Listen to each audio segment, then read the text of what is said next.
Monday, I resigned from my job. No, everyone in my family thought I was mental because they were like, what is this? So you've never spoken about wanting to do anything. And then 4 weeks later, I'm not kidding you, I left. Back then I had a work persona and it was always together, on it, you know, confident, outwardly confident, all that stuff. So to have a panic attack at work in front of everybody, in front of all your colleagues in a meeting was devastating. I would rather be single and happy than be married and not. And I just knew that, you know, my life wasn't really about finding someone, it was more about finding myself. Welcome to a beginner's guide to being a grown-up. This week we are super lucky to have with us Kim Palmer. She is the founder and CEO of Clementine, which is the leading hypnotherapy app for women in the UK. I've known Kim for a number of years and have watched her through her journey with this fabulous app. And I am a user, and I'm sure we'll get to kind of what drove you to start the app and where you are in that journey as we go through. So Kim, thank you for joining us today. Oh, I feel very flattered to be here. So thank you for having me. Brilliant. So I'm going to kick off with at the beginning of your journey into adulthood. So tell me a little bit about that journey as you became an adult. So it's probably worthwhile maybe explaining a bit about where I come from. So I'm not British. I'm a Kiwi, and so I grew up in New Zealand and was there till I was 26. And I would say that probably my journey started into adulthood probably just before I left New Zealand to come here. So I never thought I was going to travel, ever. Honestly, I was like, I kind of thought I had my life mapped out for me. It was very much like, I'm going to get married. People in New Zealand tend to get married quite young, have kids quite young, and, you know, the white picket fence type situation. But I was in a long-term relationship with someone and it wasn't quite panning out how I thought it was going to pan out. And I distinctly remember this. I was out one Friday night with some friends. Bearing in mind, I've got my life sort of like planned out, even though things weren't going that well with my boyfriend.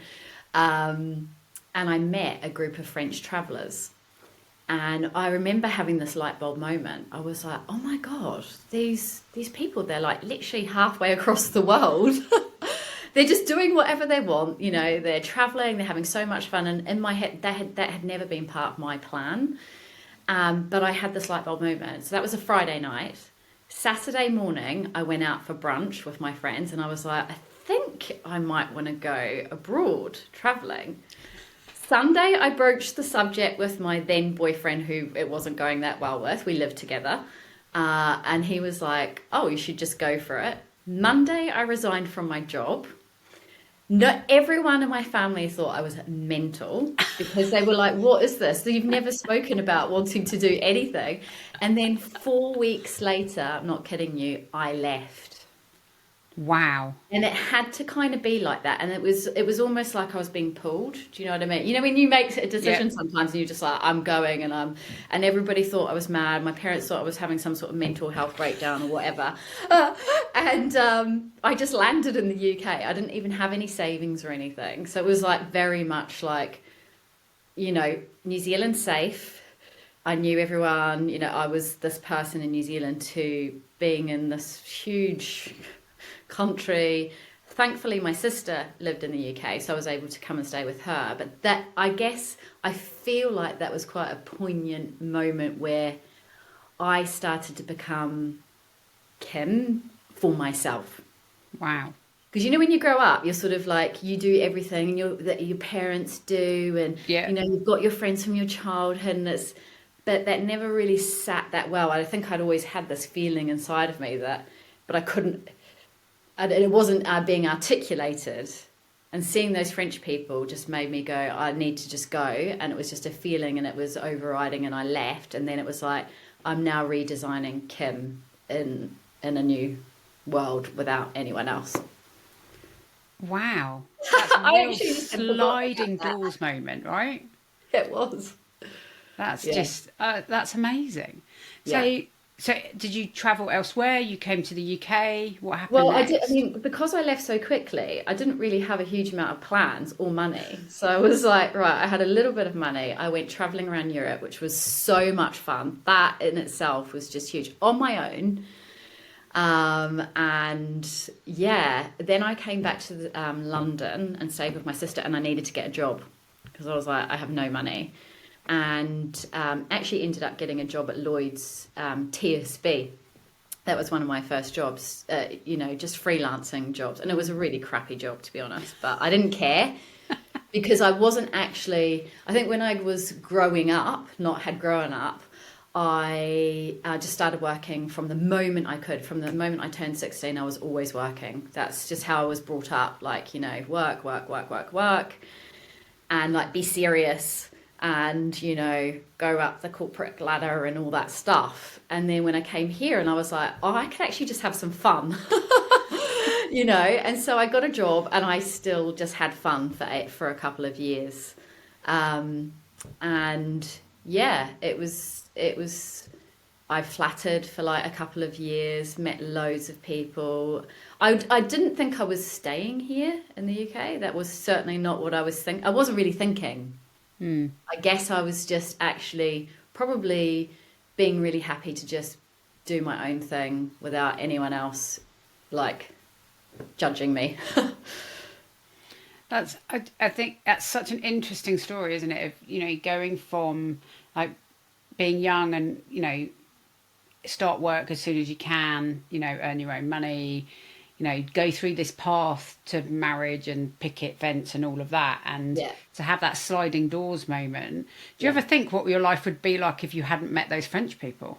I would have been miserable and I probably would have got married. I literally probably would have got married for all the wrong reasons. And then I would be divorced by now because I would be so unhappy. That is genuinely, I'm not even lying. Like that is what would have happened because when you're on a caught in a not a trap, that's too aggressive, but like you're like, oh, but this is what everyone does. Yeah. And that's what I was doing. So I needed to strip away all the noise and remember that I could remind myself that I'm my own person. And actually I didn't need to have someone to be happy. I needed to refine myself.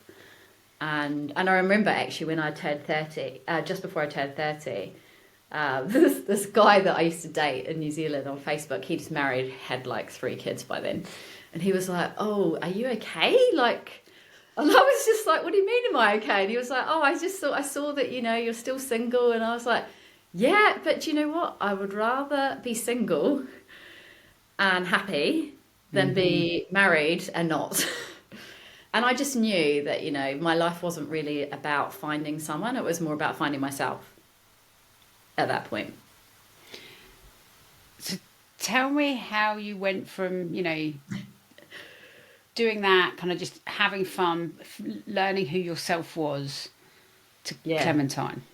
Well, so, I mean, obviously having fun is great, but actually, I'll try not to take too long with this, but when I was working at Lloyd's, it was fun for a couple of years, and then I realised that I was going to stay in the UK, and I was, sort of putting down a bit more roots, and I was starting to think, okay, maybe I might want to actually do a job that I enjoy and stuff like that. And so I was just really lucky, actually, when I was working at Lloyd's, that I had I got a job as an EA, which was they're quite coveted jobs, for one of she was the head of consumer banking for Lloyd's. I got selected to do this job. It was a really big deal. And her name is Catherine McGrath. I don't know if you know her. She used to be like really senior. She's the first woman on the board, I think, at Barclays in the UK. And she basically just took me under her wing. And I got to work on so many amazing projects together. And I just kind of started to also grow up a bit more. Do you know what I mean? In terms of work. And I absolutely loved working there. However, it's easy to look back, isn't it? And see things. I struggled a lot with Like, I always used to put everyone else up on a pedestal, and I had a lot of self-comparison. Like, I'd compare everybody at work and think everybody was always better than me. I became quite a workaholic, just, obsessed about work and being a people pleaser, a perfectionist, kind of all that stuff. It was very early days, but I can look back and see that I was starting to form some patterns. Anyway, I stayed at Lloyd's for like a number of years, like 4 years. It was great. It was a really amazing experience.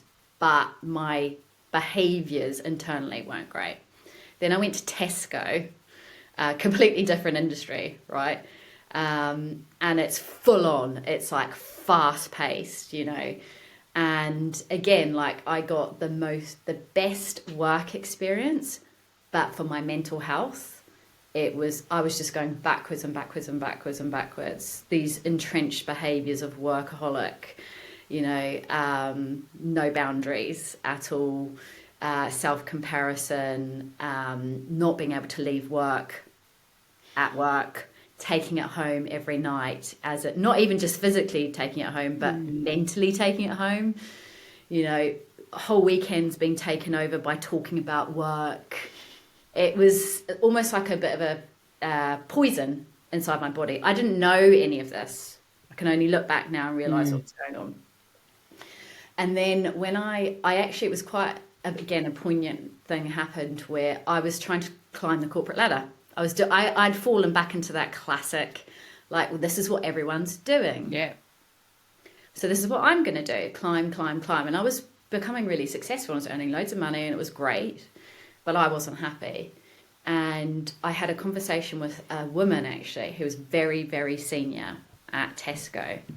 And she said to me, Kim, if you want to get to this director level, you are going to have to try and do that before you have children.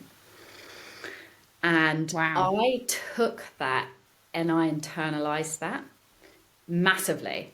I was like, right, I'm really now on this treadmill.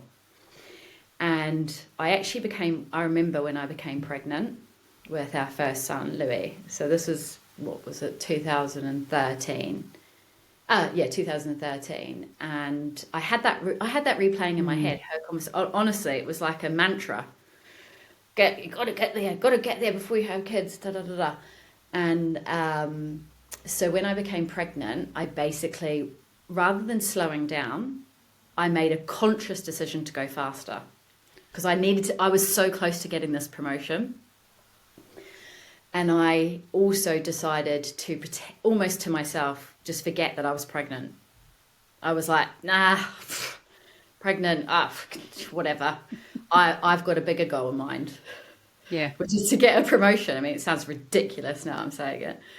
And anyway, what happened was I had my first panic attack at work when I was pregnant. And it was literally like the most traumatizing experience. If you can imagine, when you're at work and you're like, you've got your work kind of, back then I had a work persona and it was always together on it, confident, outwardly confident, all that stuff. So to have a panic attack at work in front of everybody, in front of all your colleagues in a meeting was devastating. And that became the trigger to a very deep spiral where it happened very quickly. Because once you have something like that, unless you deal with it, it can self-perpetuate itself. So I basically was having panic attacks on a daily basis. I even ended up in hospital when I was pregnant because I was so stressed out. And I again just kept ignoring it. And went on maternity leave and was like, just felt awful. Just like had no confidence. I'd lost it. I'd lost my voice completely. I couldn't even speak. I couldn't go out for dinner with family because I was worried that every time I spoke, I was going to like have this panic attack. It's been terrifying. It was incredibly it was incredibly dark. It was like being in a dark cave, and also no one knew because I became very good at hiding it. So you can imagine the amount of energy that's needed to maneuver yourself in a world. Anyway, I'm rambling on a bit here, but it is all part of the journey. I basically, at the worst, thought I would never work again. Right? That was the worst I ever got to. I remember coming home saying to my husband, I'm never going to work again. I can't do it. And anyway, it was just by chance, actually, that I was in London one day. And you know, women, we have a sixth sense, don't we? Yeah. For when someone isn't right, even if they don't say they're not feeling right, you can feel it.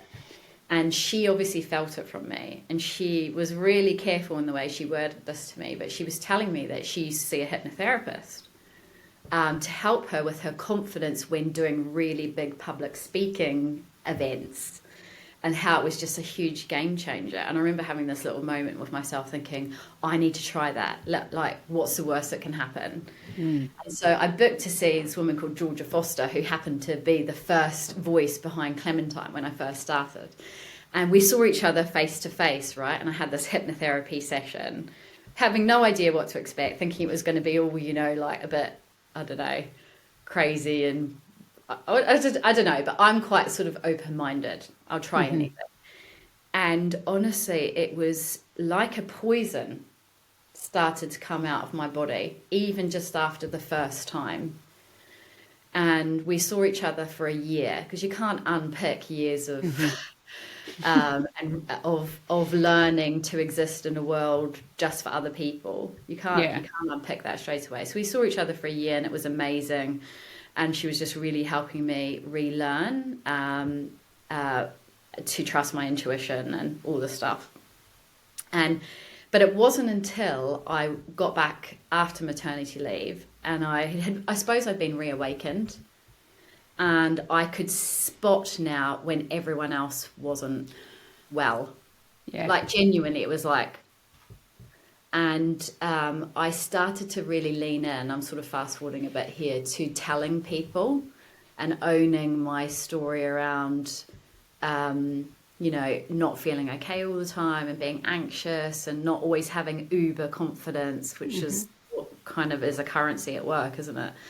And all the women would come and talk to me at work, and they'd say, I feel like that too. And I was like, wow, this is super interesting. And that's when I started to think, maybe I could, maybe there's a way to help these women. And there's a whole nother story around, I went off and, you know, did loads of research and came up with the idea for Clementine. But it was that moment of knowing that it was like there was a silent epidemic going on in the workplace, and no one was helping. And I was like, well, I found something that really helped me. Maybe I could do something here. And that's where it all came from.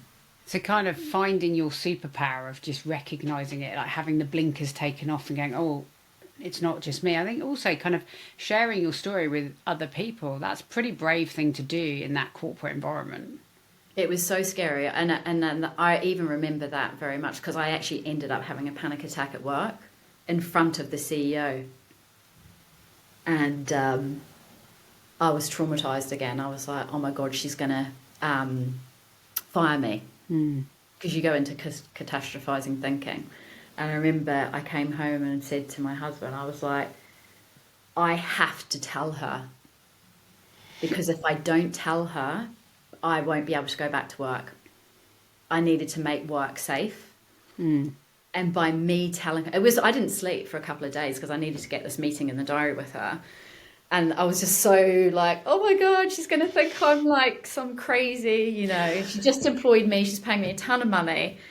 And I remember telling her, and she was amazing. She was like, oh my God, Kim, like, you need to take the pressure off yourself. She was amazing. She was like, you got to work, you've got a baby, like, just give yourself a break. Like, yeah, you know, you're not the only one who feels like this. And she made being at work with me really safe, and I didn't feel stupid. And that was kind of the beginning of my growth again. Do you know what I mean? And being able to talk and go, it's okay to share this stuff. And how lucky that you had a boss whose reaction was that, right? Rather than the reaction you were catastrophizing about and worrying about. Yeah, totally. I do feel very fortunate. Pip Hilbert is her name. She's from WPP. She was amazing. Yeah, definitely she needed a shout out today. Yeah, yeah. So, so you've been through a massive journey as an adult, and I know that journey will continue. But if you think back to your 18-year-old self, still in New Zealand, you were still in New Yeah, Zealand yeah, at yeah. I was 18. still in New Zealand. Didn't leave till I was 26. So, What would she have recognised about you today? what would she have recognised? I think, do you know what? Like, in a lot of ways, I think I'm not sure she would recognise me because I had a mask on so long and it's taken years. Even now, I'm still, you know, unpicking layers of this mask. Like, my son he's ADHD, he's neurodiverse. I'm probably neurodiverse as well. And I'm an expert at masking. And now today I am able to say what I want, think what I want, do what I want, wear what I want, whereas when I was 18, I was just doing what everyone else wanted. I probably would have thought she was really annoying. Like, I would have been like, shut up. Like, who is this old woman? Like, banging on about, like, or maybe that's not true. Maybe I would have been in awe of her. Because I remember once of being at work and we had this lady come in, Harriet Minter, and she was telling her story, and I was like, oh my God, it must be so nice to live so freely. Mm. You So know? there was that nugget of knowing in the back of your mind, even that young, that you were, I can't think of the word, kind of complying with what everyone else expects Yeah, you to. I always think I felt a bit out of place. I felt like something was never quite right, but I couldn't put my finger on it. And then you met the French travellers. Yeah, they unlocked it for me. I was like, right, I got to get out of here. So if you said, she might have been in awe of you, but what do you think if she saw you now, she'd just be blown away by, other than not living in New Zealand? Yeah, no, I think like that I've managed to create, like I have literally changed our whole life, and that I'm living to my own set of values, and that I have a very strong set of values, and I'm easily can say yes and no to things. I'm not a yes person anymore. I'm like actually a no person. So I think, and I've built a whole like really purposeful business and purposeful life now. So yeah, I think You're all the things she would never have expected you to be doing, right? By the sounds of it. yeah, definitely. And on that journey from her to you, obviously you've shared kind of what you've been through from a kind of mental health perspective and a well-being perspective. There must have been some pitfalls during that, just kind of like where, you had failure or, disaster or rejection, especially as a founder, right? That, Oh my God, all the we time. all know that journey. Tell me about one of those experiences of where, you've experienced that kind of either failure and rejection and kind of how you dealt with it. I mean, there's just been so many, like, because you're constantly no, but like, and I say that it sounds like I'm being flippant, but I'm not. It is just part of the parcel Yeah. of failing every day. There's something that doesn't go right every single day. I suppose when I first started, I found that incredibly difficult. Like I even remember when we first put the app live onto the app stores, right? And you'd get feedback, like people would write reviews. And I remember when we got our first negative review, I literally had a visceral response, and I would hold on to it for a week. And then like every single time that would happen, I'd go into a pit of despair and like catastrophize, thinking of like, oh my God, and it was my husband. He'd always be like, okay, you need to reframe this. Every piece of feedback is a gift. It's not a failure. They've given you a gift and told you what they don't like. take it, move on, take it, move on, take it, move on. And so that those might sound like small things, but they're just massive because of what I'm doing. It's like, it's the reason for being is to support people, to not make them feel like they need to give me, say it doesn't work, But there's been other things like, we have investment. When we first took in money, we blew up too quickly, took on too many people, had to let loads of people go. That really hurt me to my core. Like genuinely, I feel like crying. It was so horrible. And so having to, get over all of that and then find out who you are as a leader and how you're going to deal with that sort of stuff and be ruthlessly kind. So I think a lot of what I've learned along the way is that because I have a tendency to, I care deeply, and which means that sometimes I hold on to things for too long. And that might be people or, contracts or client, anything. And what I've really had to learn is that actually it's better to not. Is to do that ruthlessly kind thing and cut things quickly. And even with our investors, like we've had our ups and downs because it's a partnership. Yeah. Right. It's basically like being in a marriage. It is, but it's even harder because you're talking about a ton of money. And there was a point there, I'm being really honest, where I remember this week really well, where we thought we were going to close. This was a few years ago. And Simon and I, my husband, were like, we just spent every evening working out what we were going to do, what we were going to do, what we were going to do. But do you know what was interesting? It was almost like having a near-death experience. Because when it really got to it, I was like, okay, so we close. What, is it the end of the world? Look at what I've gained from this. Like, I've literally created a whole new career for myself. And so I think having that near-death experience in business as well actually has helped, like taking a big step up, weirdly. If that makes sense.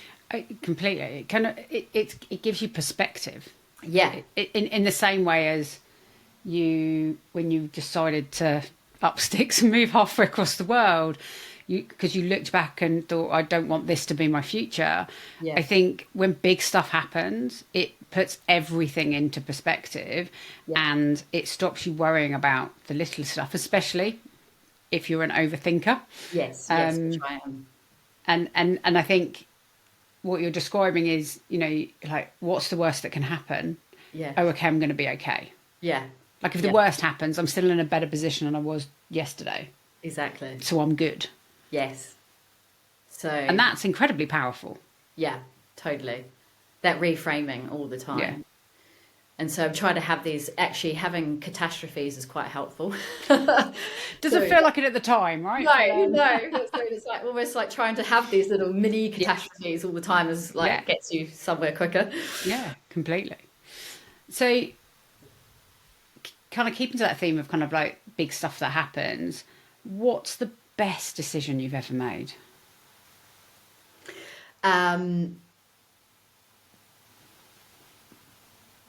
This is going to sound really random to some people. Excellent. But so when we were raising, obviously I didn't know how to raise money. I literally had no idea what I was doing. I found the whole thing incredibly scary, and just it was an uncomfortable time. Anyway, when we got our offer from our current investors, we were in the process of signing this deal, and they wanted to meet up, and I actually said, look, because I know that I have blind spots. And I can be very always go into things with such a positive frame of mind and never look at any of the bad stuff. And my husband is the complete opposite to that. He's always looking at the bad stuff, and he knows me so well. He knows where my blind spots are. And I remember saying to the investors, I was like, I know you're going to think this is really weird, and my husband is not involved in this business. He's a teacher, for God's sakes. I said, but he knows me so well, he needs to come to these meetings, because I'm not going to ask you some of the questions that need to be asked, because I'm always thinking about the positive spin on things. And so I took him along to these. They were like, and even that was a bit of a test as well to see how they reacted to that. And he came along, and he has been involved in the big decisions of this business every step of the way. And every single time I have made a decision without him, a big decision, it has gone very, very badly, like monumentally badly.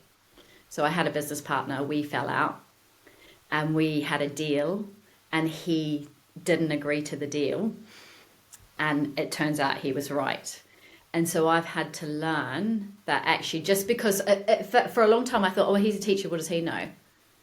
He knows me. He knows my blind spots.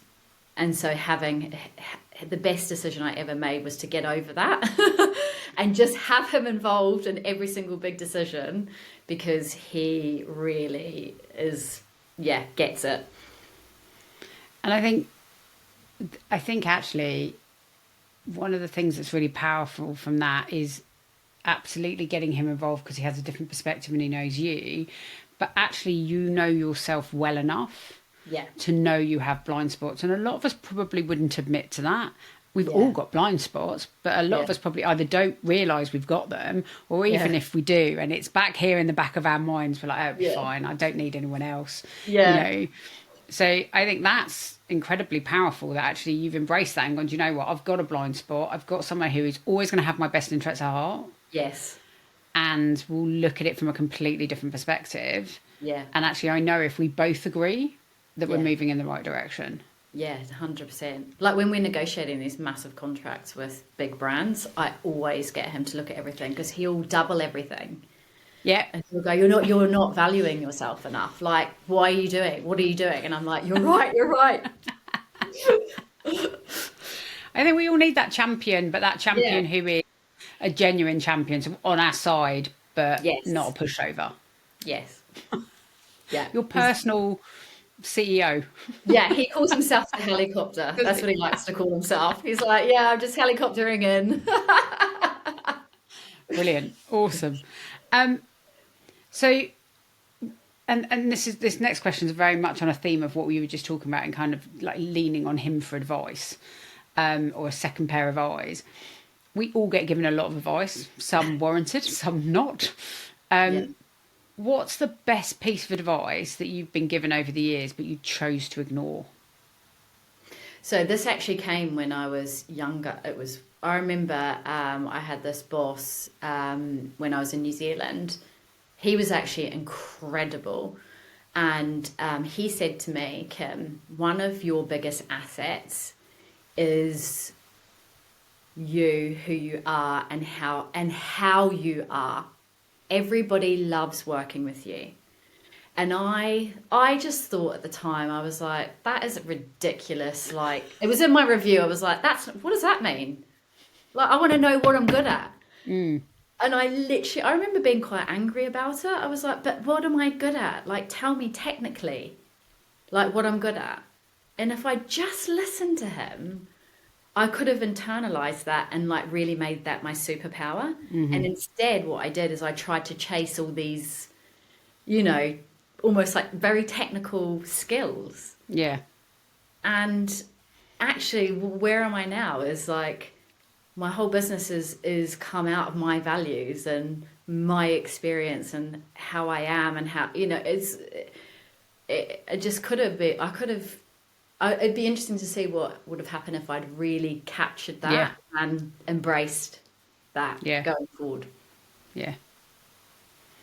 And I think sometimes when people give us compliments and they see stuff in us we don't see, very similar to what you were saying about kind of having your husband as that helicopter, is other people, especially the people who've got a vested interest in us, a boss, a family member, someone who loves us, they see stuff in us we just don't see. It's that imposter syndrome, isn't it? That, actually someone else will look at you and go, but you can do this, this and this. And like, I can't do that. But you're like, well, of course, but that's this big. And actually I want to be this big. Yes. And I think it is really hard sometimes to listen to that positivity from other people.